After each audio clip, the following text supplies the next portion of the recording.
Enai, Oi, eu hoje eu tô te vendo, ah, acredito.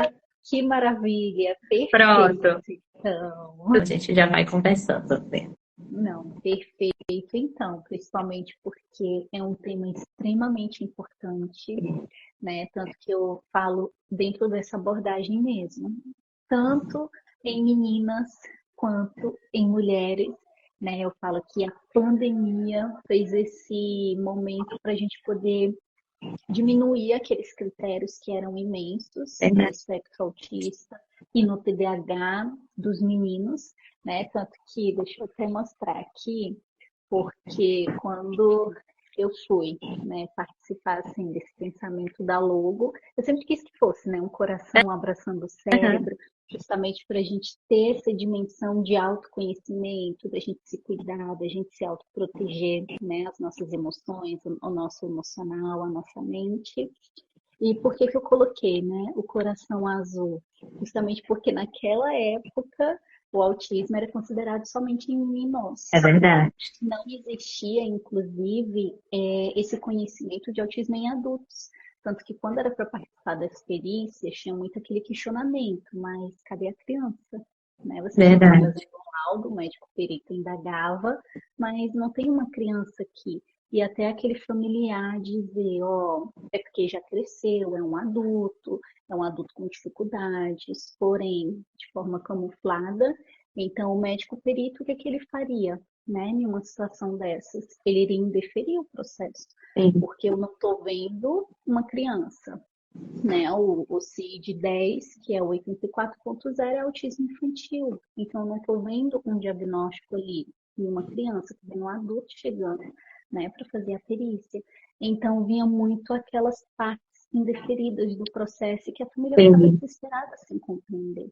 Então, o que, que a gente observou? Que a pandemia ela trouxe essa parte de observação no sexo feminino, de observação nas meninas e nas mulheres, para todos os transtornos do neurodesenvolvimento, né? Tanto aí a questão do autismo quanto do TDAH. E por quê? Porque as mulheres e as meninas sabem camuflar muito bem, Verdade. né? E eu falo que essa diferença está justamente no nosso cérebro, onde a produção de neurônio espelho ela é muito maior nas meninas e mulheres que nos meninos e nos homens.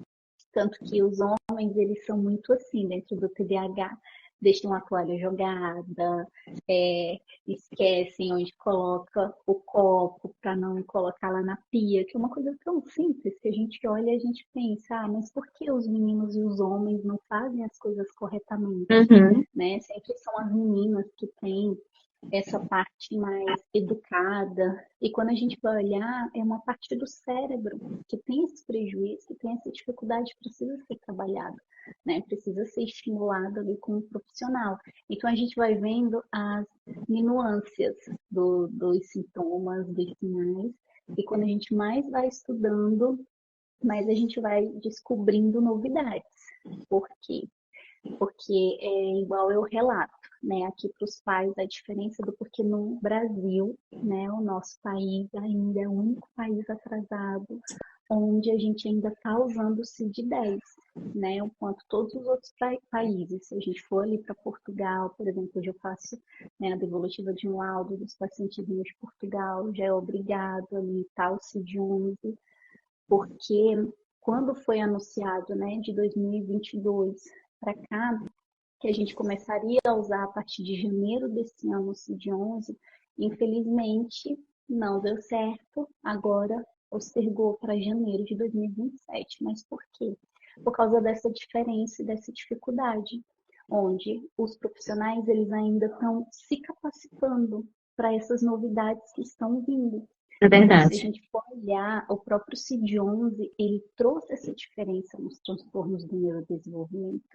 Então, eu vou dar um exemplo para vocês. Vou começar pelo critério do autismo nas meninas e nas mulheres. Eu até trouxe aqui algumas representações, tá? Na prática, para fazer para vocês, né? Como assim, Tia Nay? Já não basta os seus de vestidas meio Tem ali um, atrás? tem um ajudante novo atrás. Ah, você, É, você está vendo? você não tava Fosse. não da última vez.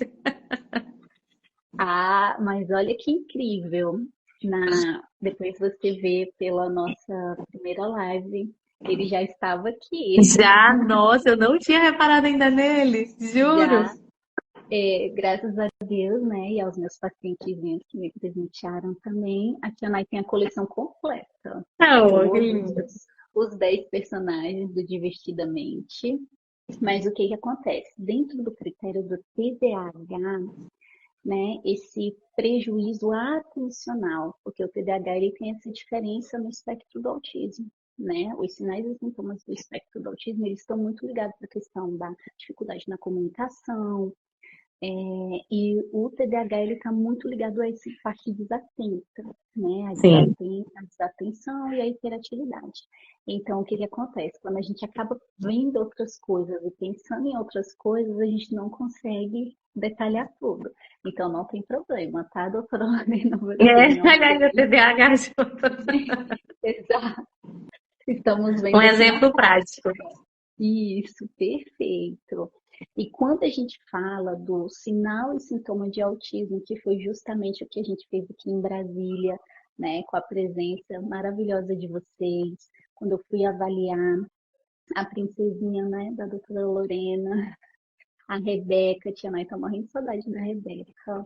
Como que a gente fez, né, a ler o critério avaliativo dela? A gente foi justamente para o brincar. Então, eu sempre digo isso. Dentro de uma avaliação neuropsicológica, dentro de uma observação clínica, principalmente quando a gente olha para a criança, tem que ter o brincar. O brincar, ele é um divisor de águas para camuflagem, tá bom? Eu sempre falo que eu consigo diagnosticar ali já na primeira consulta por causa disso, porque a gente avalia muito a questão do brincar. Né? Eu e a tia Fran, a gente tem muito essa adaptação comportamental dentro de todo o critério de diagnóstico dos traços que a gente precisa no momento do brincar. E quando é adulto, tia Nai, o que que a gente faz? Aí a gente avalia por meio de fotos, de vídeos. Não, mas eu só tenho uma, duas, três fotos que já são suficientes, né? Os traços já estão ali, principalmente se essas mães, essas avós tiverem tirado fotos, né, no momento da brincadeira, melhor ainda, porque aí a gente já consegue, em cada imagenzinha, ver um sinal e um sintoma dos transtornos do neurodesenvolvimento. Tanto que muitos pacientes, eles acabam vindo porque pegaram Covid, né, porque tiveram e sentiram prejuízo atencional, então eles acabam vindo procurar por um possível TDAH. E quando a gente vai observar, principalmente nessas fotos e vídeos, a gente acaba vendo que não teve um brincar com função, né? Não teve um momento de compartilhar a brincadeira ali por meio dos vídeos e das fotos, e a gente acaba vindo com surpresinhas, né? Como, por exemplo, vindo junto o Sim. diagnóstico do espectro autista, que é muito comum, né? Então, quando a gente pensa assim na possibilidade de vir só o TDAH, vem também, né? Mas quando a gente fala dessa associação de prevalência com o espectro do autismo é muito alto, nós estamos falando aí de uma probabilidade de 70%, né, da população com autismo vir também a maior comorbidade que é o TDAH, tá? Então, quando a gente fala dessa parte do brincar, vou dar o exemplo aqui prático também, né? A gente acabou de dar um exemplo com a doutora Lorena Bem do direto. TDAH, e agora eu irei dar no espectro do autismo, como seria. Quando a gente fala do brincar, né, da criança, eu estou aqui com uma boneca, né, eu estou aqui com uma Barbie, ou eu posso estar com uma Polly, lembrando que a live está bem específica para meninas e mulheres, por isso que eu trouxe esses artefatos aqui para a gente estar trabalhando nessa parte prática. O que que vai acontecer? Desde bebezinho, quando ali a gente sai da barriguinha da mãe, né? Sai do útero, a gente vai direto fazer o quê? O mamar, né? O mamar, ele faz parte no primeiro momento, não é nem o conhecer do olhar da mãe, já é o mamar, né? A gente vai direto ali para a alimentação. E o que que acontece? Esse bebê, seja meninos ou meninos, eles estão aprendendo já como que faz ali um brincar, com bonecas, vão brincar com bonecos. Então, o que que acontece? A partir do momento que eu sou um bebezinho recém-nascido, eu já estou com aquele estímulo, né? De já começar a ter essa aprendizagem, que eu vou ter que pegar o quê? A boneca e eu vou fazer o mesmo movimento como se eu fosse uma mãe que acabei de ter um bebezinho. Então, eu vou pegar, vou amamentar, vou colocar para rotar, vou fazer todo o movimento certinho. E quando você vai ver nas meninas e mulheres com o espectro do autismo, elas não brincam assim. É muito raro, às vezes elas pegam uma papinha para dar papinha, mas é algo muito rápido, né? Ele não tem esse contorno de mamãe e filhinha como deveria ser no brincar com função. Então, o que que vai acontecer? Por exemplo, ó, eu deixei o cabelinho do jeito que está aqui de uma paciente adulta. Ela chegou, pegou a boneca, né, muito ansiosa para não ficar roendo a unha na minha frente. Ela pegou a boneca e começou a apertar e daqui a pouquinho arrumou o cabelo, né? E aí foi quando eu perguntei para essa paciente, como você fazia? Você costumava brincar assim? Aí ela disse, exatamente, eu sempre brinquei organizando, né? Tanto que eu tenho minhas bonecas ainda todas organizadas dentro da caixa e essa era a minha forma de brincar. Aí eu falei, isso não é brincar com função. Você, de verdade, você brincava, porém sem função. Porque a partir do momento que eu pego um boneco ou eu pego uma boneca e arrumo o cabelo, troco de roupa ou deixo organizadinha, tá? Ó, vou dar até um spoilerzinho para você, tá bom? Todas essas bonecas aqui, ó, que a Tia Nai tá na mãozinha. Temos aqui também a amiguinha, tá bom? Todas elas são da minha sobrinha, a Ruth. E são bonecas assim que ela tem desde 1 aninho de idade, né? Nossa, Então, para vocês verem, sim, super da você. festinha dela de 1 aninho, a amiguinha, desse Nossa, jeitinho. E agora ela se deu aqui, né, para nossa clínica. Ela falou para mim, para a tia Fran, podem usar como exemplo. E nada como exemplo mais prático do que a gente usar ali de uma pessoa que brincou, só que sem função, é. né? Então, o jeito dela brincar era o quê? Era sempre organizando o cabelo da boneca, era sempre trocando roupinha da Polly, tirando ali a roupinha da Polly e colocando. Eu nunca consegui brincar assim, tá? Então, desde pequenininha, eu sempre tive esse papel e esse sentido de que eu queria ser mãe, porque eu via ali minha mãe, claro, me amamentou tudo certinho, mas quando eu via ali o jeito que as mães faziam, ficou cada vez mais evidente como que era uma forma de uma brincadeira com bonecas, né? Então eu sempre brinquei com muita função. Eu era de verdade a mãe das minhas bonecas, né? Eu pegava, eu amamentava, colocava para rotar, fazia todo um papel mesmo de mamãe e filhinha.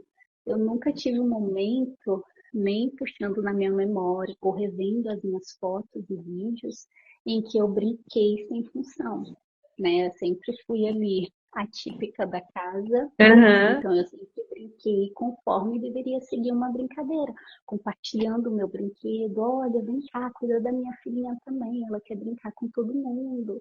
Vamos fazer dessa forma, porque isso é o compartilhar. Às vezes a gente pensa, porque tem tanto essa condição no TDAH quanto no espectro do autismo, é aquele prejuízo no compartilhar. Como é que é o compartilhar da brincadeira? Às vezes a gente pensa, ah, senta aqui, vem brincar comigo, né? Só que esse não é o compartilhar. O compartilhar é quando eu vou no que o outro está querendo também, né? Quando eu pergunto, ó, doutora Lorena, você quer hoje fazer o quê? Vamos fazer juntos o que você quiser.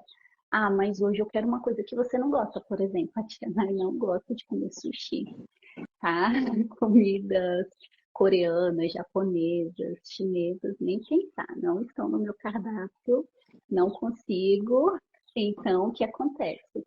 Eu iria, tudo bem, vamos lá, vamos comer, mas eu vou tentar comer ali pelo menos alguma coisa frita, né? Só para dar um disfarce Uma ali. socializada. Isso, exatamente. Mas se a gente for olhar, Tia Nai, a camuflagem é isso, É. né? A camuflagem, na maioria das vezes, a gente tem esse ponto negativo que seria acabar até se machucando um pouco, em prol do outro, para fazer parte do grupo, né? Para a gente conseguir socializar e se sentir parte ali de um grupo social. Que na maioria das vezes as meninas, elas até têm seletividade alimentar, mas o que que elas vão fazer? Elas vão forçar a comer aquilo que elas não gostam, só para que elas façam bonito naquele ambiente, né? Então a gente acaba vendo que os meninos apresentam muita seletividade alimentar, mas as meninas nem tanto. E quando a gente Exatamente. realmente vai deixar ali uma mesa posta e dizer você come só o que você quer, aí elas vão mostrar a seletividade alimentar delas. Então, quando a gente vê o espectro do autismo feminino, assim como o TDAH, né, o transtorno do déficit atencional feminino, ele vem pesado. Só que as meninas, elas conseguem dosar esse peso a ponto de que elas conseguem suportando uma carga de sofrimento. E aí, quando elas vão entrando na fase da adolescência, ou quando elas entram na fase adulta, vem o momento do desespero. Por quê? Porque é quando a gente tem o maior número de diagnósticos de transtornos mentais. Quais são eles? Principalmente transtorno de ansiedade, depressão. A gente tem também a distimia, que é muito comum, porém quase não diagnosticado, tá? Não sei porquê, doutora Lorena.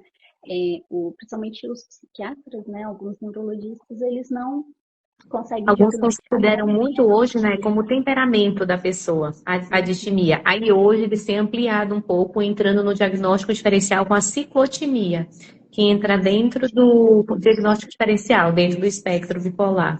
Agora que se começa, né? É um diagnóstico esquecido, que o pessoal até costuma brincar dentro da psiquiatria, né, nessa parte.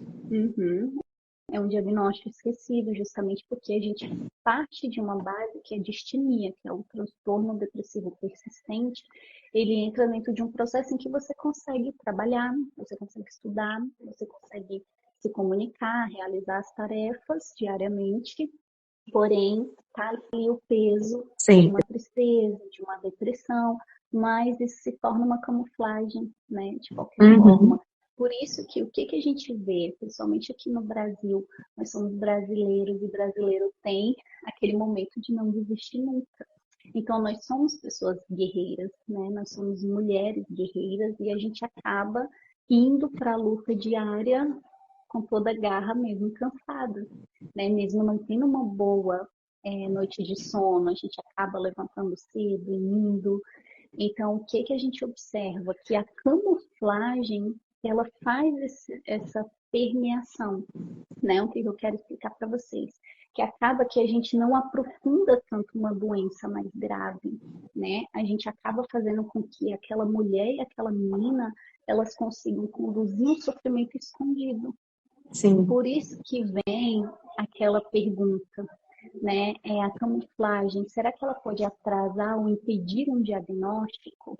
E isso aconteceu aqui, né? Quando a gente estava Com fazendo a certeza. avaliação neuropsicológica da doutora Lorena, porque vem muito aquela percepção, né, sobre a questão ali, você tem o processo de sintomas parecidos com transtorno bipolar, mas que também podem estar camuflados ali com os sinais e sintomas da impulsividade do TDAH, né? Sim. Então eu sempre digo que quando a gente vai fazer uma avaliação neuropsicológica, a gente realmente tem que ter certeza absoluta, porque é a vida de um paciente ali, né? A gente está dando um diagnóstico que é para o resto da vida.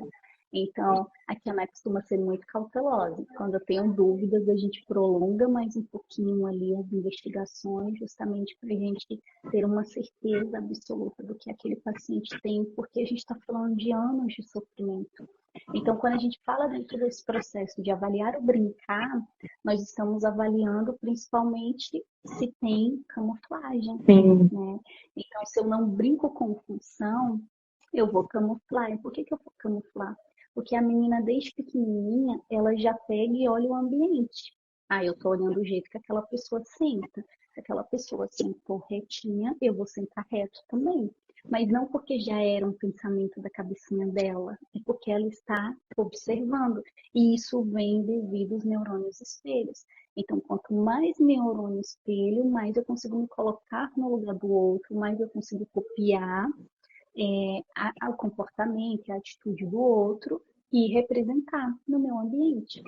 Então, a camuflagem, ela acaba interpretando essa doença em sobrecarga, porém, a pessoa, ela consegue disfarçar, né? Ela disfarça para a família, ela disfarça para o parceiro, ela disfarça para os filhos, principalmente as mães, né? As mães sabem que quando tem filhos autistas em casa, né? Elas não conseguem sobrepor dentro daquele processo de que eu não vou, por exemplo, demonstrar, porque o meu filho ele consegue ouvir de longe, né? Os pacientes autistas têm essa audição espetacular, então as mães acabam disfarçando muito bem, cada vez mais sobrecarregando esse sistema nervoso central, a ponto de que quanto mais a gente vai crescendo, mais transtornos negativos a gente vai tendo, né? Acaba que pode vir o diagnóstico da esquizofrenia, pode vir o diagnóstico da bipolaridade, né? O borderline, que é muito comum também. Sim. Então, o que a gente vê estatisticamente, né, nos estudos científicos, que a correlação de pacientes que chegam para a gente na clínica somente com o diagnóstico de bipolaridade, de borderline, está muito associado ao que a gente está conversando, o TDAH e o autismo juntos. Então, se a gente põe um profissional especializado, a gente realmente consegue ter essa identificação, né? Se a gente for lá realizar a avaliação neuropsicológica para saber o que o nosso cérebro tem processado esse tempo todo e tem camuflado, para a gente chegar no resultado final do quebra-cabeça, de verdade. Sim. Qual é o transtorno final, né, ali que aquele paciente tem que conseguir camuflar também.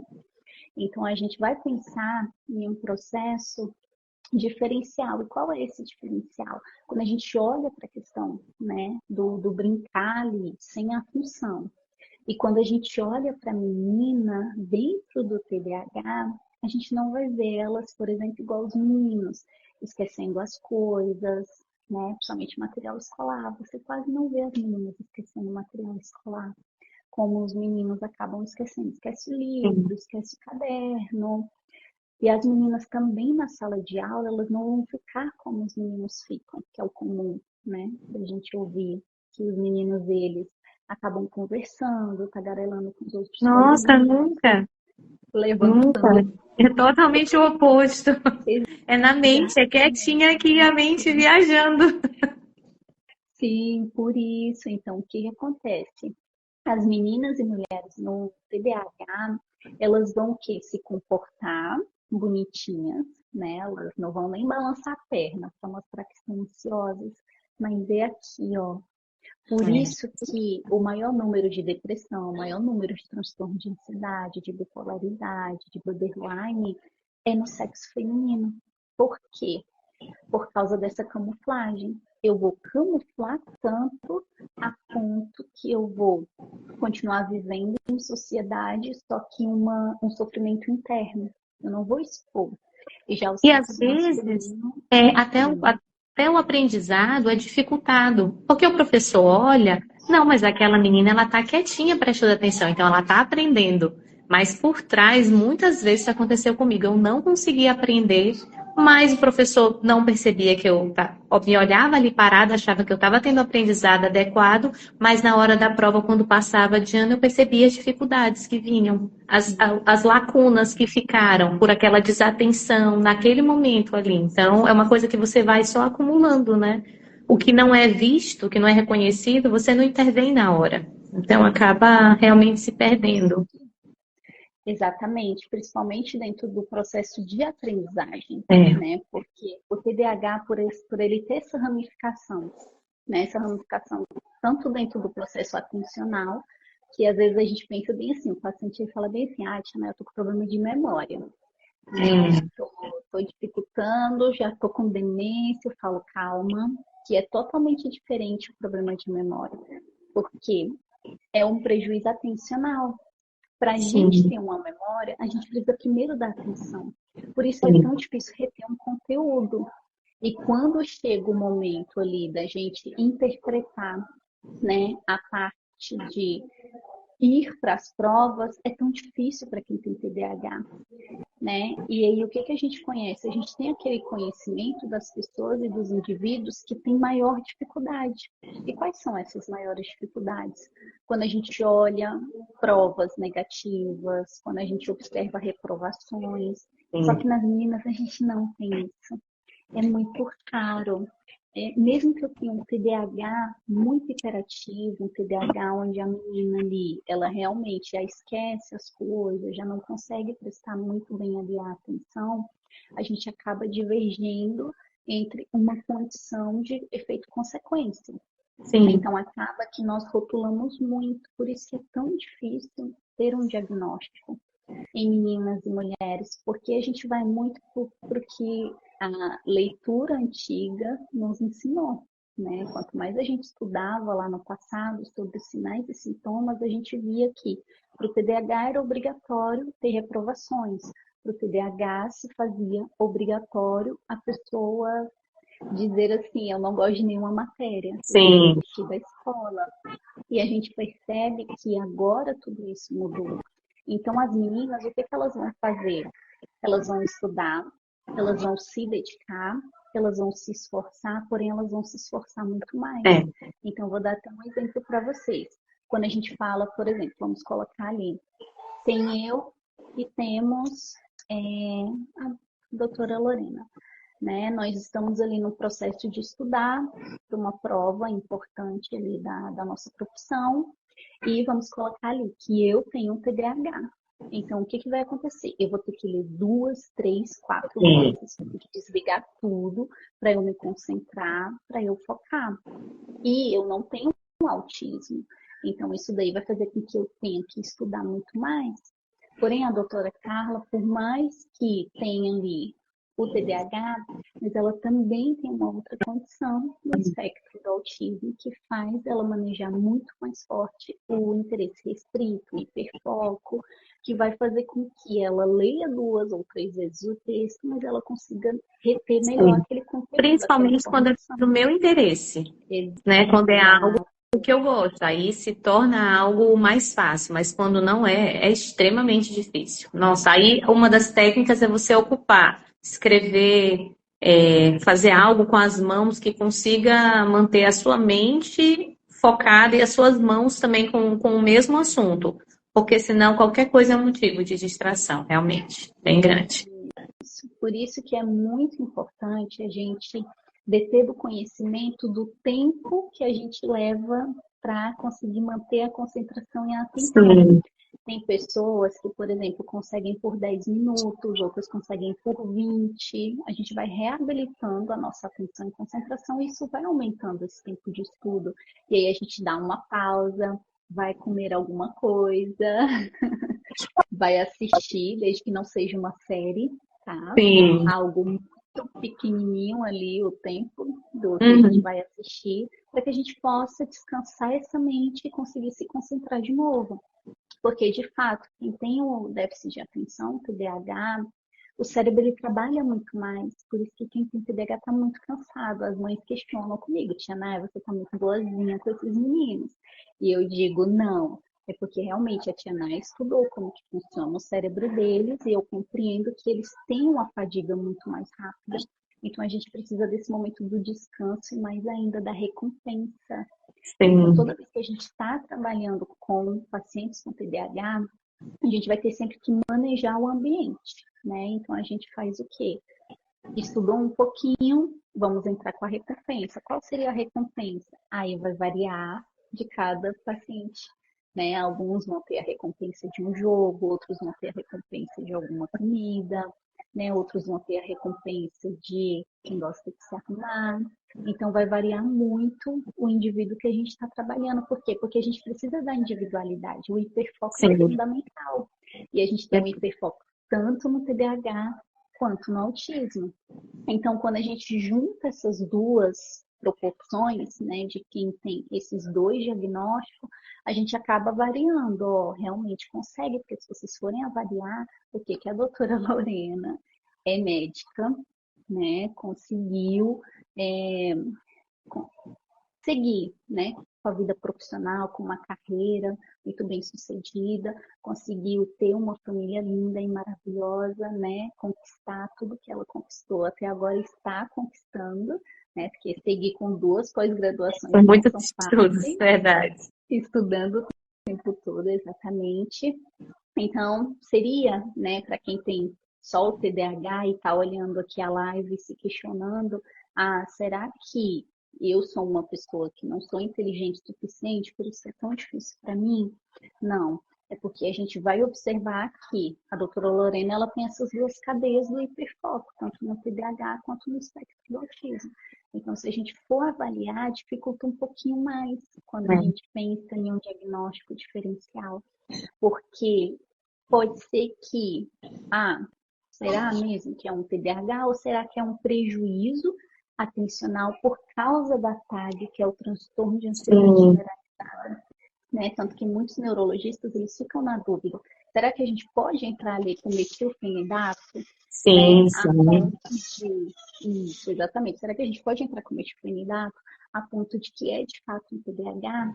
Não, vamos primeiro fazer uma avaliação para a gente investigar se não seria um E prejuízo sempre, normalmente, atencional Nai, se pelo trata a ansiedade primeiro, para justamente sempre. até dar o diagnóstico, porque senão muitas mulheres fazem, e já aconteceu de eu pegar colegas, pessoas próximas, falar, Lorena, eu fiz a avaliação, mas me falaram que eu não tenho TDAH, e me pediram para repetir daqui a 6 meses, quando a ansiedade já for tratada. Aí é algo difícil, né? Assim, imagino o teu posicionamento, né? De como, ao mesmo tempo, o paciente faz uma avaliação, quer excluir uma coisa e você tem uma outra condição associada, Isso é né? sempre. Eu falo bem assim, tem paciente que fica triste, né? Quando eu vou ali e entrego a avaliação neuropsicológica, porque eu vim aqui só para um diagnóstico, você agora está me É, dando 5 CIDs, 4 CIDs. Então, eu digo, na avaliação neuropsicológica, a gente vai mapear o seu cérebro por completo, né? A gente vai investigar toda a parte cognitiva, comportamental e emocional. Então, a gente está falando de um processo investigativo, é um quebra-cabeça, né? Vocês acabam vindo aqui com as pecinhas todas separadas, bem bagunçadinha, e a gente vai juntas ali investigando, montando tudo, até a gente ter um quebra-cabeça final do que de fato é o cérebro dessa pessoa. E eu sei que foi um pouquinho assim, né? Que você não imaginava que teria o TDAH, totalmente, totalmente. Nunca. A minha nem vida sempre imaginava foi que teria falar, a autismo. minha vida sempre foi falar que o meu marido tinha TDAH. Meu amor, vai É, tratar o teu TDAH, Fabrício. Coitado, quando eu fui ver, eu era o mais clássico e não sabia. eita, desse jeitinho. Então, assim, é uma caixinha de surpresas É. que falam. Porque a partir do momento que a gente estava trabalhando, investigando toda a questão da Rebeca, né, que não tem como, eu sempre falo, a mãe e o pai trazem o filho, mas aí a tia Nay, né, a tia Fran estão ali observando, e quando a gente vai pontuar, É, tem a genética, com né, e essa certeza. prevalência é muito mais alta, a ciência agora está demonstrando cada vez mais que por ser o azul, antigamente a relação maior era o pai. Então, quando o pai tem um TDAH, quando o pai tem um autismo, as chances é de que o filho tenha.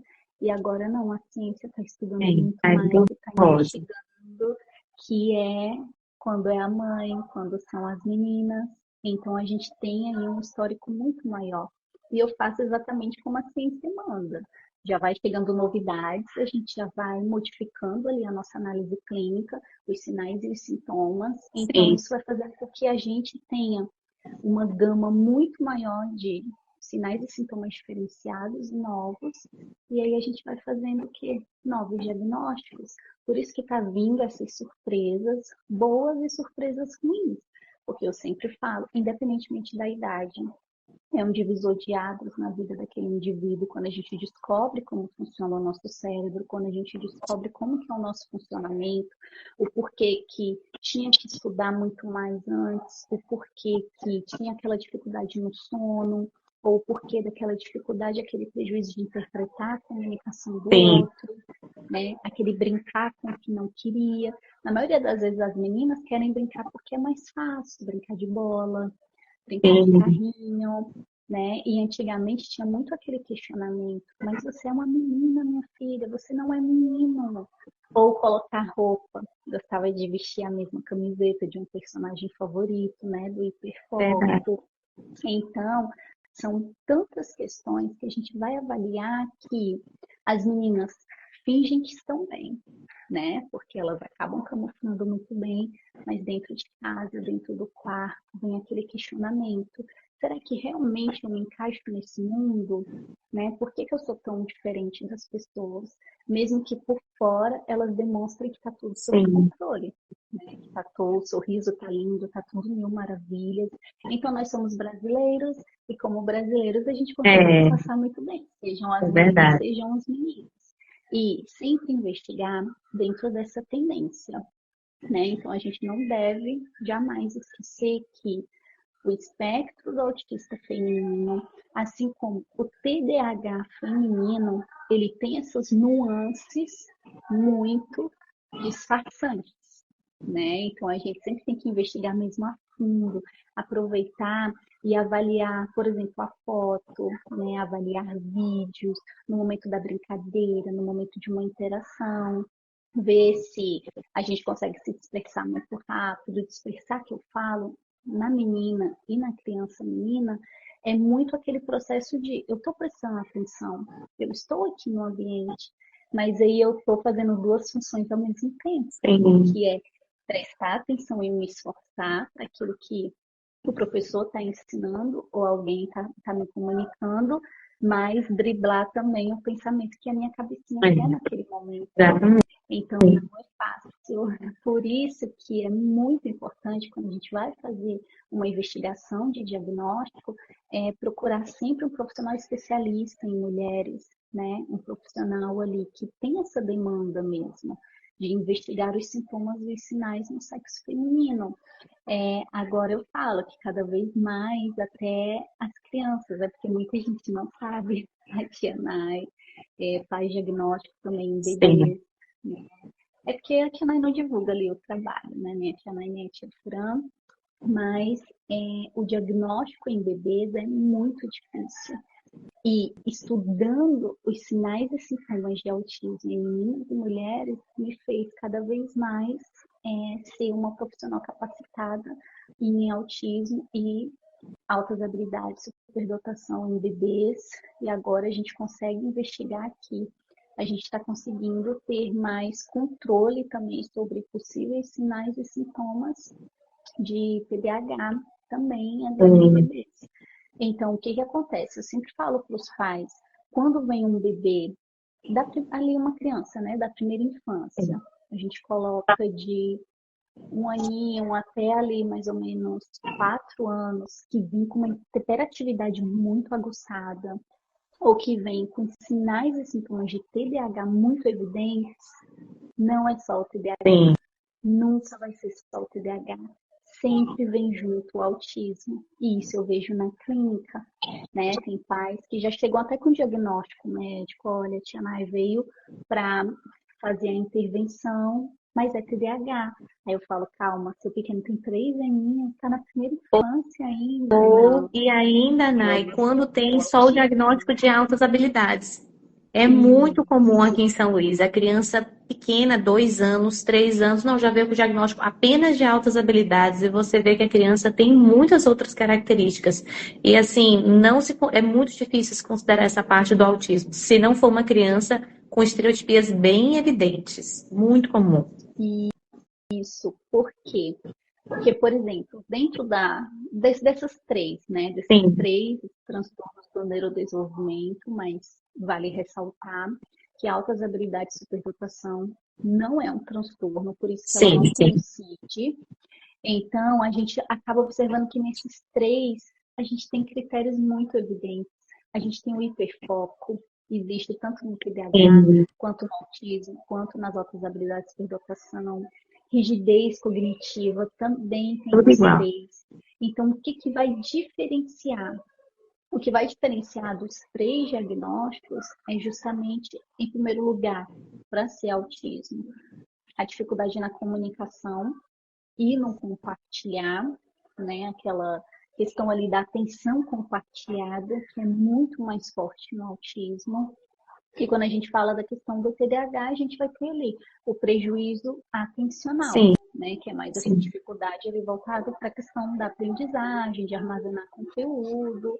E nas altas habilidades, se a gente for olhar, a gente tem essa dinâmica favorável, que aí vai ajudar a camuflar mesmo, que a gente sim, chama de dupla excepcionalidade. Quando a gente tem algo positivo, né, com algo negativo. Então, o TDAH seria algo negativo, o autismo seria algo negativo e as altas habilidades de dotação positiva. Por isso que sim, se chama dupla excepcionalidade. E o que acontece? A gente acaba variando nessa dimensão. Eu falo que é um tsunami, porque se você tem superdotação e altas habilidades, você vai conseguir interagir dentro de um processo acadêmico, né? Você vai se sair bem, você vai pensar, eu só estou um pouco cansada, mas vou ler mais um pouco esse texto, vou me esforçar mais sim, um pouco. Porém, você não vai conseguir ver de forma alguma as dificuldades e prejuízos do TDAH, né? verdade, Porque quem tem essa dupla excepcionalidade, aí é que vai camuflar muito bem, né, doutora verdade, Lorena? verdade. Sim, então a gente vai Então olhando viram uma como pela mistura, né? família. Tudo camuflado. Exatamente. Então a gente vai observando pelos relatos da família, né? A família vai comentar sobre o quanto foi difícil o processo, né? De obediência, às vezes de procrastinação. Então a família vai ter um papel divisor de água, mesmo sendo E por isso é adultos. importante os pais estarem muito atentos, né? Assim, de quem tiver um filho pequeno, observar, porque eu me deparei muito quando falou do brincar funcional. Eu nunca tive um brincar funcional. Então, eu ensinar para minha filha um brincar funcional é muito difícil. Porque na minha cabeça, se ela não brincava assim com bonequinhas, era o normal. Meu normal foi assim quando pequena. Então, você ter esse conhecimento de saber o que esperar do seu filho faz toda a diferença, né? Para realmente intervir cedo. Senão você vai achar que não, mas na minha época era assim. E deixar passar. Tanto que quando a doutora Lorena, né, e o doutor Fabrício vieram aqui para Brasília trazer a princesa Rebeca, no primeiro momento, eu sei, né, os pais sempre se assustam com a gente, porque o nome da nossa clínica não é por acaso, né, Sim, chama-se Clínica Carinho e Acolhimento de Intervenção Precoce, justamente por isso, porque se é tão evidente, nós somos especialistas e estamos vendo, porque a gente vai esperar, né, uma consulta do dia seguinte, por que nós iremos esperar? Mas eu quero deixar bem claro, né, um ressalvo aqui. A gente fala já na primeira consulta porque nós temos certeza. Se nós não sim, tivermos sim. certeza, a gente não vai trazer e fazer esses levantamentos. Porque a princesinha Rebeca, ela já foi colocando os travesseiros um do ladinho do outro. Ela pegou as Barbies e colocou as Barbies também enfileiradinhas, Todos um do enfileirados. ladinho do outro. E esse era o brincar dela. E ela Ela sempre colocou fez todos isso, os desde brinquedos. quando ela começou a andar, 1 ano ela fazia isso. Ela pegava as coisas da cozinha e deixava tudo arrumado assim em fileirinha. E a gente, eu nunca nem, eu falava, nossa, só tá organizando. Para quem organiza, para quem brinca de fazer isso, você acha que isso é normal. Você não espera que isso seja algo E é um atípico, né? sonho, né? Todo pai quer um filho assim, um filho quietinho, um filho Quietinho, organizado. exatamente, Mas exatamente. criança é bagunça. Eu tenho certeza que tá dando para vocês ouvirem daí, né? Os pacientes, ó, fazendo Sim, bagunça, fazendo barulho. Então, essa é a dinâmica do que a gente mal para a criança, né? A gente acaba falando que a criança ela tem que abrir o armário, tem que tirar os brinquedos, tem que explorar. E quando a gente fala do autismo, nós estamos falando dentro de um padrão rígido, em que a criança ela vai chegar no que ela quer e ela vai ficar por horas ali, né? nossa, Ela quando eu leva ia para coisas. festinha de criança, eu adorava, porque a Rebeca, ela nunca foi aquela criança de sair correndo atrás, de ser, Sim. eu nunca tive esse trabalho. Eu ficava sentada, ela ficava sentada ali comigo, quietinha, eu conversando, e assim, nunca nem achava, não, ela só é quietinha. Eu também não gostava de sair brincando quando eu era pequena, mas depois, quando vai crescendo, você vai observando as dificuldades que vêm juntos, né? Então. Isso. Então, assim, quanto mais a gente avalia esse propósito, porque aí já entra, né, tanto a questão do autismo quanto a questão do próprio TDAH. Sim. Quando a gente fala, por exemplo, da Rebeca, né, a Rebequinha, ela ainda é novinha, tá na primeira Ah, infância, e ela é mas ali é menina, certeza. né? E eu falo assim, e ela ainda é menina. Ali Não tem não tem como a como ela gente não já fugir do TDAH. pegar e evidenciar, ó, tá aqui já confirmado também o TDAH. O correto é, a gente já tem o autismo, né, o diagnóstico fechado, a gente já tem o coeficiente de inteligência dela muito aquém da idade cronológica, né, caracterizando ali as altas habilidades de superdotação. Então, vamos deixar o TDAH um pouquinho mais para frente. Mais um pouco. Mas assim, eu acho que os pais, principalmente para quem está ouvindo, Janai, já conseguem intervir cedo. Por exemplo, a gente tem um momento que a gente faz oração em família.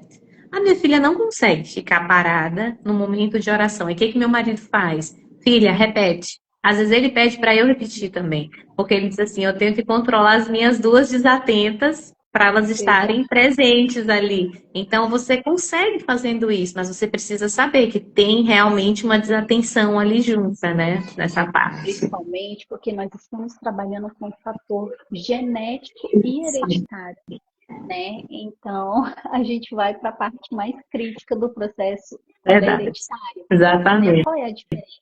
No espectro do autismo, por ter uma condição genética, aquele indivíduo, ou seja, aquele bebezinho que está vindo, ele vai precisar trazer um processo do próprio gene dele, está representando ali também, para a gente Sim, poder ter o diagnóstico. Por isso que não é um efeito consequência, o filho ser autista, para o pai ou para a mãe serem autistas, né? Apesar que a ciência traz que quando a mãe está sendo o é, pai, o filho é vai mais. ser, né? A prevalência genética ela é muito maior, principalmente quando a gente fala de irmãos, né? Então, quando a É, doutora Lorena, o doutor Fabrício Janai vai tiverem outro avaliar bebezinho, intraútero. Eu exatamente, brinco. vamos avaliar, intervir, porque quanto Desse mais bebezinho. precoce, Aham. menos prejuízo e menos sofrimento a gente Verdade. tem. E a gente investiga aqui, por exemplo, o bebezinho, né, que eu avaliei ele, claro que menos de 12 meses eu não bato o Sim, martelo, ó, tá aqui lógico, fechado o diagnóstico, não, porque ainda é um cérebro muito lógico. novinho. Mas ele já tinha com 2 meses, eu sempre peço para o pai e para a mãe trazerem no momento da amamentação, já dá para observar os sinais e os sintomas, e para mim já eram todos evidentes. Hoje esse pacientezinho, ele está agora com 3 aninhos e meio, mais confirmado do que todo o espectro do autismo, mas ele tem muita função, se comunica muito bem, está dialogando, consegue interagir, mas tem ali suas rigidez cognitivas, porque ele é Sim, autista, ele não vai sim. deixar de ser autista, mas ele vai variar dos níveis de suporte. Então, a gente pode ter pacientes níveis 3, que quanto mais precoce a gente faz a intervenção, ele vai para o Importante. 2 e vai para o 1. Assim como Uhum. ao contrário. Se eu não começo a intervir, a gente infelizmente vai ter o quê? O efeito consequência, que é essa regressão. E no TDAH não é diferente. O TDAH ele é um fator hereditário. Então a prevalência ela já é muito mais forte quando o pai tem TDAH do filho TDAH, né? Esse efeito consequência. E acaba que a variável ela vai trazer uma parte contraditória. Sim, Então a partir do momento que as meninas camuflam muito bem e tem muitos homens adultos que conseguiu trabalhar, fez a faculdade, fez até doutorado, estão inseridos muito bem no mercado de trabalho. Como assim tem TDAH? Né? Cadê ali as dificuldades? Também os homens conseguem camuflar. Porque o que acontece? Vou dar um exemplo prático aqui para vocês.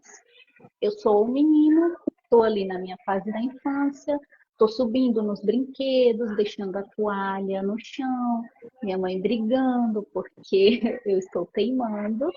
Só que quando eu vou crescendo, eu vou aprendendo que eu tenho que me comportar, principalmente se eu quiser conquistar, né, ali algum pretendente e tudo mais. Então a gente vai crescendo, e isso já é o caminho natural da vida. sim. Eu vou crescendo e eu vou me adaptando no ambiente para eu não pagar mico, para eu não sofrer bullying, e isso vai acontecendo. Porém, quando está no ambiente de trabalho, que são os adultos que vêm para a TNAI, eles acabam relatando o quê? Está cada vez mais difícil conseguir finalizar essa tarefa, esse mandato aqui. Eu me concentro, mas eu estou demorando muito mais horas. Esse projeto que eu deveria ter entregue, eu estou demorando muito mais para entregar. Então, se a gente for olhar, a vida ela não é para ser esse sacrifício. A vida é para ser leve. A vida ela é para ser tranquila, ela é para ser agradável. A vida é para viver e não para a gente ficar sobrevivendo.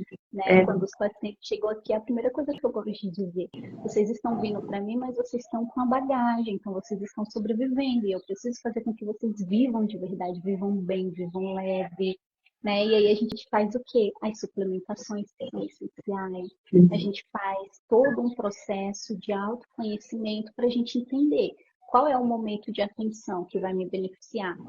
Será que eu ouvindo música eu vou me concentrar melhor ali? Ou será que a minha atenção tem que ser tudo isolado, sem barulho nenhum? Então a gente vai se autoconhecendo e a gente vai conseguir conduzir para uma vida mais tranquila. E tem tudo a ver, né? A doutora Lorena vai saber explicar melhor essa questão da suplementação, o tanto que os estudos científicos têm levantado cada vez mais a importância de intrauterino mesmo. 3 anos antes da concepção para ter um bebê, a suplementação ela é crucial, principalmente quando a gente sabe que tem genética, que tem hereditariedade. Hoje eles falam, né, que pacientes, mães, né, no caso, né, a gestante, que tem níveis de ferritina baixo, níveis de vitamina D baixo na gestação, tem um risco bem mais aumentado dos filhos desenvolverem o autismo e o TDAH na infância, né, logo desde a infância. É uma criança que já nasce com deficiências desde da vida intrauterina. Então, a gente vê toda a repercussão. Então, nem tudo, às vezes, a gente corrige com a medicação, mas demanda um pouco mais de trabalho, porque você tem que agir no exercício físico, na alimentação, para compensar as deficiências que você não tem em relação a uma pessoa neurotípica. Então, eu digo assim, não é que todo mundo precise de remédio, mas nem todo mundo está disposto a pagar o preço para não precisar do remédio. Então, isso aí é o ponto que acho que a pessoa já tendo a consciência, principalmente o filho. Um filho com um filho neuroatípico, ele demanda um pouco mais. Uma criança com TDAH. Então, se você não botar a criança no esporte, não ajustar o sono do seu filho e a alimentação com o sono, a criança vai ter que entrar para o remédio. É inevitável, porque é incompatível. Você não consegue lidar com os estresses que uma pessoa neurotípica conseguiria lidar. Então, entra uma questão de consciência. Só que aí, se você pega um pai e uma mãe que também tem, que não tem rotina, o filho não vai conseguir ter uma rotina. Então, vira uma bola de neve, porque são pais que não têm hábitos, que também geram filhos sem hábitos, e se forem pessoas já predispostas, é só um gatilho para ativar, né? Não são estressores que... Isso. E cada vez mais a ciência já comprova. Não estamos perto de ter ali uma cura para a maioria dos transtornos do neurodesenvolvimento, neurodegenerativos, a gente não tem. Então, o que a gente precisa? Buscar o conhecimento de ter uma melhora e uma condição de vida cada vez mais saudável. E eu sempre digo e repito, dentro do TDAH, a gente precisa dessa adaptação, da suplementação, dentro do espectro do autismo também, faz toda a diferença, é um divisor de águas, além de toda a melhora de rotina que essa família precisa ter. Acho que começa com a base, né, na verdade. Eu percebo muito, os pais às vezes falam lá na clínica, que Rebeca agora está indo, falam, não, mas ele me piorou um pouco, aí a gente vai levar na neuro para ver se já não tem que ajustar a dose. E às vezes falta o olhar de perguntar, será que mudou também alguma coisa na rotina daquela criança? Será que ela não pegou uma infecção? Será que ela não teve uma alteração na alimentação? Porque isso tudo interfere, né? Então, você ter esse acompanhamento integral, nossa, as terapias fluiriam muito melhor, né? Você conseguiria ter resultados melhores também com isso. Sim, Quem por sabe isso que a de um gente dia. precisa, nós profissionais de saúde, cada vez mais estudar, se atualizar e se dedicar, porque cada vez mais a gente vai ter diagnósticos, né? A alimentação é um predispositor para isso. Se a gente for olhar toda essa condição intrauterina, influencia Então, o fast food não tem para onde correr, influencia demais para esses diagnósticos enormes de TDAH. A prevalência, eu falei para vocês, né? 70%. É muito, Somente é quando a gente muito. fala é muito alto. Então, se a E gente se a for gente pontuar, pensar que esses 70% desses THs, normalmente do autismo, vão evoluir com comorbidades, quantas pessoas não vão ter transtornos de ansiedade, de depressão na vida adulta, né? Gera um ciclo sem fim. e já tem. Lembrando É, que nós sabemos camuflar, tá? Por sermos brasileiros, a gente tem essa tendência de, mesmo no meio da dificuldade e do cansaço, a gente segue, né? Levanta de manhã, segue a vida. Os pequenos, mesmo com a mal noite de sono, eles conseguem produzir é, no dia seguinte, se comunicando, interagindo, porque a aprendizagem não armazena verdade, também o conteúdo, verdade. tá? Um cérebrozinho cansado. E se deixar, né, doutora Lorena, a gente tem muito assunto. Nós vamos deixar Muito para isso, a gente mais passa um dia inteiro lives. falando aqui, né, sobre isso. Então, a Mas assim, gente precisa, principalmente sobre o sono, sim, sobre essa dificuldade, porque quando a gente olha a prevalência imensa no autismo, nas altas habilidades de superdotação e no TDAH, o prejuízo do sono.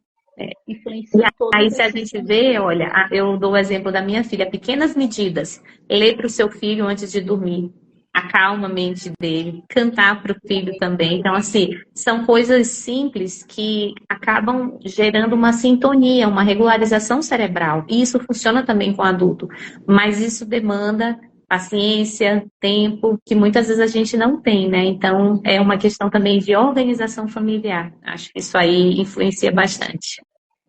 Influencia e nós estamos aqui para ajudar, Ah, né? sim, Para se Deus ajudar cada quiser, né? família, para Vamos continuar super ajudando. educar.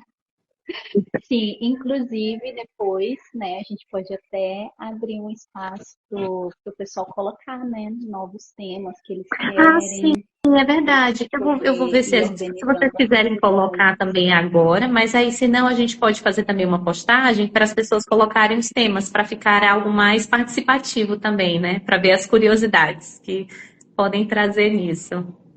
Mas foi muito bom, Nai. Muito obrigada. Eu digo que Perfeito. cada live com você é mais um aprendizado e, acima de tudo, trazer essa psicoeducação Não, para as eu tô pessoas. aqui. Eu nem acredito que a gente já ficou uma hora. Eu falei, como assim? Já passou tudo Não, se deixar, isso? a Rebeca já tá ali. Mãe, cadê a mamãe? Mamãe tá demorando. Então, assim, Nai, Mas muito foi uma obrigada. honra. Como Foi uma honra foi um para prazer mim estar também. aqui. E eu vou ver se eu, quando eu colocar lá, eu vou colocar nos comentários para as pessoas comentarem, verem qual é o próximo tema que gostaria de saber para trazer toda essa psicoeducação. Tá bom?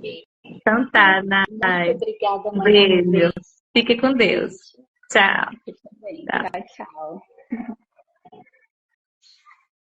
Só, peraí, deixa eu só tirar aqui. Tchau.